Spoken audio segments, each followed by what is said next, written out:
Hello, and welcome to this review of the Say I Do historical romance book series by Amelia Gray. I'm Olivia, your favorite resource for book recommendations you can easily screenshot, and you're watching Random Olive Reads. Yours truly, The Duke, is book one of the series. We start here with one of the silliest reasons for a marriage of convenience, which is an inheritance related reason. Our Duke Wyatt has just been informed that he needs to marry within 7 days to keep the property that his grandmother left for him. Not to worry though, his solicitor has already found him a bride. Frederica is in a custody battle with her cousin over guardianship of her sister's orphan children and needs a husband to bolster her cause. When the Duke shows up at her house to offer marriage, she is stunned and would rather have had more time to consider the proposal, but they're on a time crunch, so they accept.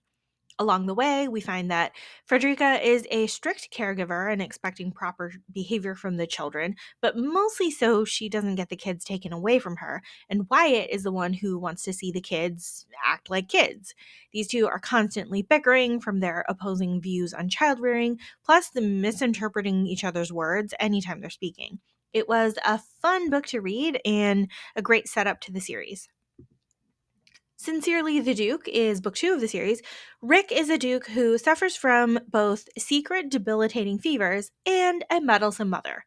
When his mother presents him a list of debutantes to consider for marriage, he hurriedly pens a quick marriage proposal to a random lady on the list.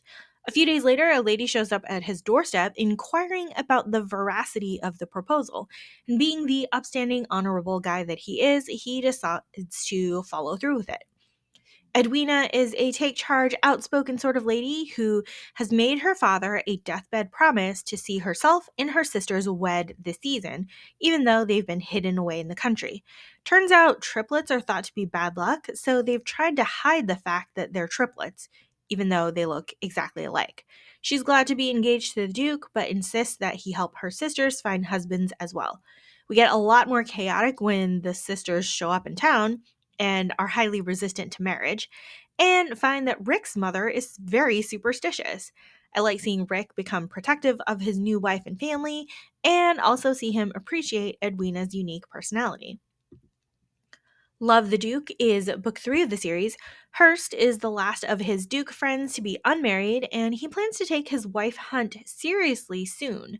In the meantime, though, an ill childhood friend has asked him to marry his sister Ophelia, but Hurst rejects the girl because he'd rather meet and find love the old fashioned way. Fast forward a few weeks, the old friend has passed away, and the sister has come to London to search for an artifact that was stolen from her brother's church. Ophelia is all sorts of chaos, and Hurst is doing his best to keep her out of trouble, but she's terribly defiant and unwilling to listen to reason. Luckily, he mostly keeps his head on straight, and they end up married anyway. This was a fairly straightforward plot with a little hint of mystery. This series is tied together by three friends who all end up married in surprisingly convenient circumstances. There are definitely external reasons at play for the pretty quick marriages, and that makes for some interesting plot lines. I wouldn't say that these books are terribly memorable, but they're solid reads if you like the plot and general tropes of each one.